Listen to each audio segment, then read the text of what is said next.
Muchas gracias por estar con nosotros, con la prensagráfica.com. Vamos a realizar una entrevista con Monseñor Fabio Colindres, obispo castrense y policial. Vamos a hablar un poco sobre este tema de la mediación que se ha hecho en el tema de las pandillas. Monseñor, muchas gracias por estar con nosotros. Queremos saber un poco cómo surgió esta iniciativa en el tema de mediar entre dos pandillas, por el tema de los homicidios. Luis, gracias por estar aquí. Considero que este reportaje para la prensagráfica.com es muy importante porque va a ayudar a centrar cuál es el objetivo y la inspiración de lo que en El Salvador está resultando un acontecimiento muy interesante para la vida nacional y también podríamos decir internacional. Usted me pregunta cómo nació esta cuestión. De manera muy sencilla nació de algunos familiares, de personas privadas de libertad, pero también de personas que habían tenido en sus propios hogares la muerte de sus seres queridos. Una señora me dijo: Monseñor, 2 de mis hijos fueron hallados desmembrados en bolsas negras. Otra señora me dijo: violaron a mi hija, secuestraron a mi familiar. Este clamor doloroso del pueblo toca el corazón de un pastor. De tal manera que cuando terminaba el año anterior, 2011, yo me acerqué por primera vez al señor ministro de la Defensa Nacional, el general David Munguía Payés, en ese momento solo para expresarle lo que yo estaba recibiendo de la nación, que vivíamos una situación crítica nacional, una situación de guerra, de mucho dolor, y que qué podíamos hacer y cómo la iglesia estaba preocupada por esta situación. Es decir, el tema surgió a partir del dolor de la víctima. Exactamente. No para aliviar el tema a los líderes de las pandillas. No, el tema nace de la petición de familiares de miembros de pandillas, de miembros recluidos, reos comunes, o sea, de todo. Luis, no hay una petición solo de miembros de pandillas, pero sí está incluido, porque muchas de las peticiones que llegan a mí son familiares que tienen miembros de pandillas, concretamente en Zacatecoluca y en otros lugares, o sea que es de todo, de miembros de pandillas, de reos comunes, de personas civiles, etcétera, etcétera. Entonces todo ese clamor junto, en mi corazón de pastor y en mi calidad de obispo castrense de El Salvador, comienzo a llevarlo también a las autoridades, siempre, pero de manera más fuerte, desde diciembre del año pasado. Con el nombramiento del general David Munguía Payés como ministro de Justicia y Seguridad, yo tengo un acercamiento en otra óptica. Intuyo que ahora ha sido puesta en las manos de él la seguridad nacional y que mi petición puede tener un eco más hondo. ¿En qué consiste? Me acerco para hacerle una súplica. Mis palabras fueron estas: en nombre de Dios, vengo a suplicarle, vengo a abogar por la dignidad humana de todos los privados de libertad en la nación, no solo de los pandilleros. Y también, de manera muy particular, por aquellos que son miembros de pandillas y no miembros de pandillas, por todos. 2 cosas le pido yo a él: que se haga un estudio detenido de la situación de salud de ellos, porque sus familiares me han dicho que incluso hay enfermos con enfermedades terminales. Y la otra petición va en la línea de la cuestión legal. Ellos me explican que algunos de ellos ya cumplieron el porcentaje de la pena que la ley pide para que permanezcan concretamente en la cárcel de máxima seguridad de Zacate, y que según la ley ya no deberían estar ahí. Mis súplicas son por salud, por la cuestión legal, y dejo clara una cosa: que la iglesia jamás transgrede las leyes. Monseñor, pero el tema de intermediar, porque al final de cuentas lo que hemos visto es un pacto entre 2 pandillas, y su intermediación podría incluso legitimar a 2 grupos que son criminales, es decir, estamos hablando de personas que están convictas por crímenes que han cometido. En ese sentido, ¿vale la pena intervenir y legitimar a estos 2 grupos con la intervención suya, Monseñor? Luis, para responder a su pregunta es necesario que yo termine como de explicarle cómo fueron las cosas. El siguiente paso, ¿cuál fue? Después de que suplico al señor ministro esta acción humanitaria, y después de que le explico a él que no pido nada fuera del marco de la legalidad, esto es muy importante que la población lo sepa, no estamos pidiendo que se haga una especie de favoritismo a quienes han cometido delitos. Estamos pidiendo que solo se observe el marco de lo legal, por tanto estamos en lo lícito. La respuesta de él fue: Monseñor, su petición no es solo suya, es un clamor nacional e internacional. Entonces tomo una decisión. Le prometo que su petición humanitaria tendrá un eco. Voy a comenzar a hacer las disposiciones necesarias para que estas peticiones suyas tengan un eco. En ese momento yo le pido un favor a él. Puedo, sin que se entienda que estamos hablando de una negociación o de una oferta que usted envía a las cárceles, puedo mencionar esta disposición de la autoridad de escuchar una petición humanitaria, y él me dice sí. Aquí comienza la respuesta a su pregunta. Yo continúo haciendo mi misión, la que siempre he hecho, y no comienza en ese momento, la de siempre, pero hoy tengo un elemento nuevo. El elemento nuevo es un anuncio que, unido a la buena nueva de Jesús, les comunica a ellos que hay posibilidad de que en un acto humanitario se comience a hacer un estudio de su salud y de su situación legal. Pero al mismo tiempo yo comienzo a suscitar en ellos la posibilidad del cambio que este país necesita de parte de ellos, de todos, pero de parte de ellos. Y comienzo a hablar de conversión, comienzo a hablar del amor, comienzo a hablar de Dios, comienzo a tocar más hondo el tema de la reconciliación entre los que están separados y divididos para que disminuyan las muertes. Ahora bien, ¿la iglesia se presta para legitimar una situación que puede agobiar al país? Nunca. La iglesia no se presta para legitimar la injusticia o el mal. Sencillamente, en el nombre de Dios, pide el cese de hostilidades. Piensa en la paz de la nación, en la paz del mundo. Y muchas veces, no es la primera vez, y en el país ya sucedió una vez, la iglesia ha mediado para que venga la paz. De tal manera que mi primera idea, Luis, no es querer legitimar una situación en la nación. Sencillamente es, en el tiempo de la Cuaresma, que es el tiempo de la conversión, tocar en el nombre de Dios el corazón de estos hombres y decirles: también sus familiares están muriendo, también sus hijos derraman sangre en nuestras calles nacionales. ¿No será el tiempo de una transformación? Por difícil que parezca, o utópica o tonta que parezca mi propuesta, puedo yo pedirles en nombre de Dios que entre ustedes haya un entendimiento y bajemos esto que está matando a la nación. De ahí viene la respuesta sorprendente, que es la que todos conocemos. Monseñor, habíamos estado esperando esto por años.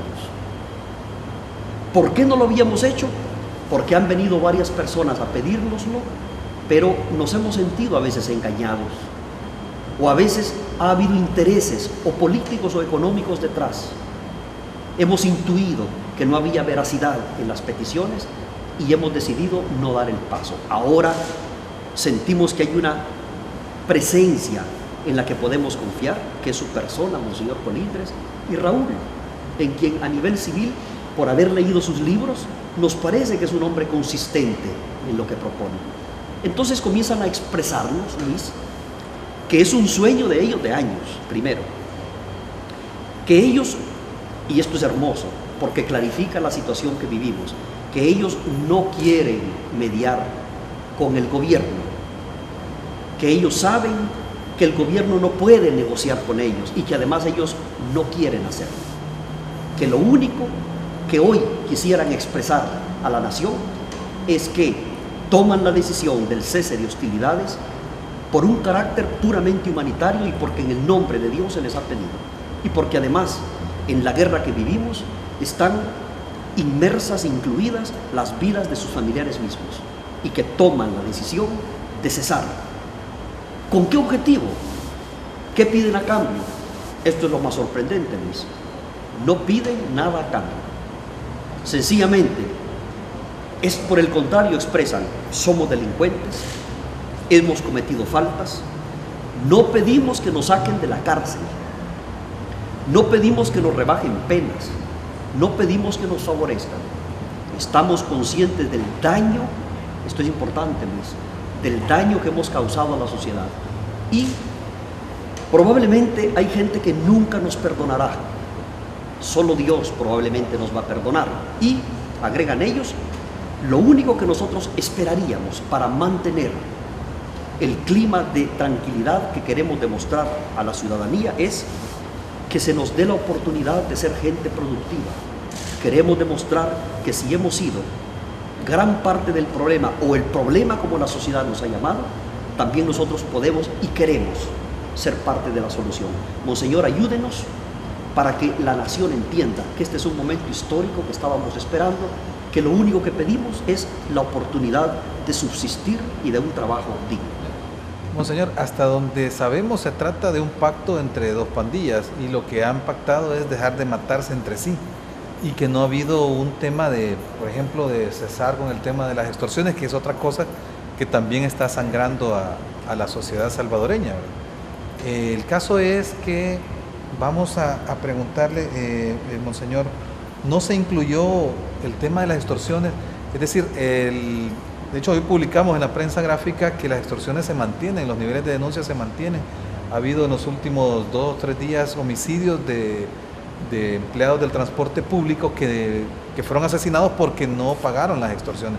Y entendemos que son pandilleros los que están haciendo esto. Es decir, el acuerdo ahorita lo vemos nada más para que ellos se dejen de matar, pero ¿qué pasa con el resto de los ciudadanos?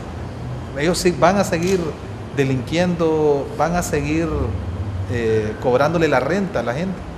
Luis, cuando la iglesia se acerca a los grupos pandilleriles, no tiene un proyecto de negociación, jamás. Solo lleva la fuerza de la palabra de Dios. Si el pecador se arrepiente y se convierte, Dios lo perdona. Mi mensaje solo fue este: Dios no quiere la muerte del pecador, sino que se convierta y viva. A raíz de esto, ellos sienten la necesidad de hacer pública, de expresar a la nación su buena voluntad de un cese de hostilidades entre ellos, porque el acuerdo es entre ellos y entre nadie más. Ahora bien, que continúan las extorsiones, que continúa la criminalidad, hay que dejar claras 2 cosas. No todos los crímenes nacionales vienen de ellos. Siempre habrá algunos crímenes, siempre habrá dificultades nacionales que naturalmente no podemos adjudicar 100% solo a ellos. Lo que sí estamos notando es la baja sensible de homicidios cotidianos.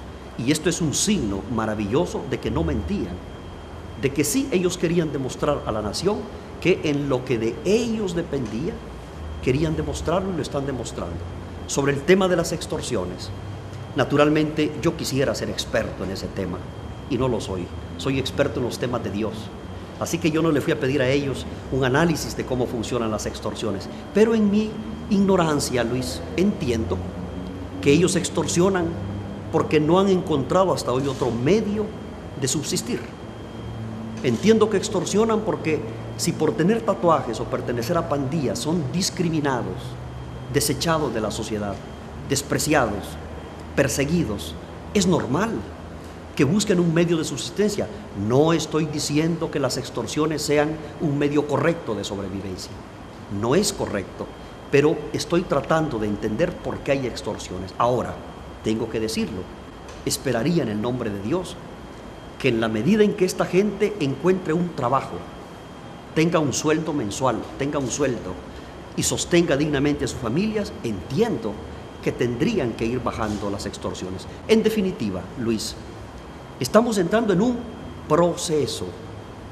Sería ingenuo pretender que en unos pocos días en que han bajado los homicidios porque ellos, entre ellos, han hecho una tregua y se han entendido, automáticamente baje todo. Es decir, entiendo que hay procesos y sobre todo cuando se habla del tema de la paz nacional, los procesos son largos, son difíciles y naturalmente sin la asistencia nacional, sin el apoyo de aquellos que pueden hacerlo a ellos, será difícil que de la noche a la mañana logremos la solución de todos los problemas. Sería maravilloso que el pueblo se levantara sin muertes, sin extorsiones, sin narcotráfico, sin terrorismo, sin todo lo que usted quiera. Pero naturalmente hasta ahí yo ya no puedo llegar. Solo he puesto lo que humildemente yo podía poner. Monseñor, dicho como lo acaba de sostener, pareciera que estuviera justificando usted el uso de la extorsión como método de vida para estas personas, para los pandilleros. No sé si usted dice que no sabe cómo funcionan las extorsiones. Yo le explico un poquito. básicamente extorsionan a un transportista y si ese transportista no paga, la pandilla lo mata. Ese es el modus operandi. Entonces, si ustedes han avalado, están dando fe de esta tregua, es una tregua para que se dejen de matar entre ellos, lo cual no dice que dejen de matar a transportistas, dejen de matar a personas que no están dentro de las pandillas para justificar y poder cobrar esas extorsiones. Incluso todo parece que lo que se está haciendo es dándole la bendición a esta tregua, pero sin tocar las extorsiones, que no solo son una forma de vivir de las pandillas, sino que es un modo de lucrarse, que es diferente. Estimado César, he comprendido su pregunta y también la Iglesia comprende muy bien el dolor nacional, el dolor de las personas, porque es experta en humanidad. Es más, por eso Cristo se encarnó. Por eso la Iglesia se encarna también en el dolor de su pueblo, porque entiende el dolor no solo de las extorsiones, el dolor de todas las injusticias sociales. ¿Cree usted que estando la Iglesia consciente del dolor de las injusticias sociales va a dar la bendición a esas injusticias sociales? Jamás. Precisamente eso es lo que nos llevó a dialogar con ellos. Entendíamos que muchas de sus acciones no son aprobables, son reprobables. No le gustan a Dios, las condena a Dios. Por tanto, me parece que es buena su pregunta para dejar en claro que en ningún momento nosotros nos hemos acercado para bendecir la actitud pandilleril, para bendecir las extorsiones. Es todo lo contrario a su pregunta. Nosotros nos acercamos con el objetivo de que la actitud de las muertes, las extorsiones y todo lo demás que no estamos mencionando tenga un descenso notorio, sensible. Ahora, lo que yo he tratado de decir es, la Iglesia no es experta en estos problemas sociales de cuando ya nos metemos en extorsión, asesinato. Hay los instrumentos sociales especializados para tratar estas problemáticas sociales. La Iglesia no soluciona los problemas sociales de tipo judicial o de justicia. La Iglesia es poderosa en un mensaje que ilumina y enfoca la gravedad de esas acciones. Y eso es todo lo que yo he hecho. He hablado en el nombre de Dios, he pedido por un trato humanitario de los que sufren, y a los que sufren les he pedido una tregua entre ellos para que el sufrimiento disminuya. Ahora, ¿por qué no disminuye ya? Porque en los procesos las cosas no son ya. ¿Acaso un niño cuando nace corre? No, hay que esperar un año. Y después de un año da un paso y tambalea, y la mamá lo detiene para que no caiga. Esto es un proceso tan delicado como ese, porque se trata de la vida de la nación. De tal manera que no podemos pretender que en 3 días o en una semana ya no hay extorsiones. Lo único que yo he querido decir es que la Iglesia solo ha puesto una palabra de amor, una palabra de fe, consciente del dolor nacional. Nunca ha aprobado el dolor nacional o la injusticia o el pecado como un medio. El fin no justifica los medios. Eso es claro en la moral de la Iglesia. De tal manera pues que es bueno, César, que quede claro que nosotros no bendecimos el mal ni la muerte.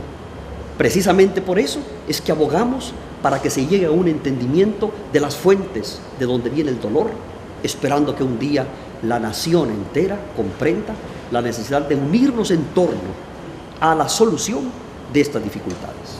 Usted ha dicho una palabra interesante, exigir. La Iglesia únicamente lleva un mensaje, pero no obliga a nadie. Dios no obliga a nadie. Usted, César, puede elegir ser feliz en su matrimonio o ser infeliz. Usted puede elegir ser un hombre sano o ser un drogadicto. ¿Quién se lo impide? ¿Puedo yo ir por la fuerza a exigirle a ellos? No. Como hombre de fe, solo puedo llevar una palabra de amor y pedir en el nombre de Dios que reflexionen y que cambien. Pero usted dice, ¿por qué no les exige? Porque yo no soy la entidad para exigir, es la autoridad y por eso exige la autoridad. Lo que quiero decirle es, no está en mis manos el poder cambiar de la noche a la mañana todos los problemas sociales. Solo ilumino en nombre de Dios, digo una palabra en nombre de Dios.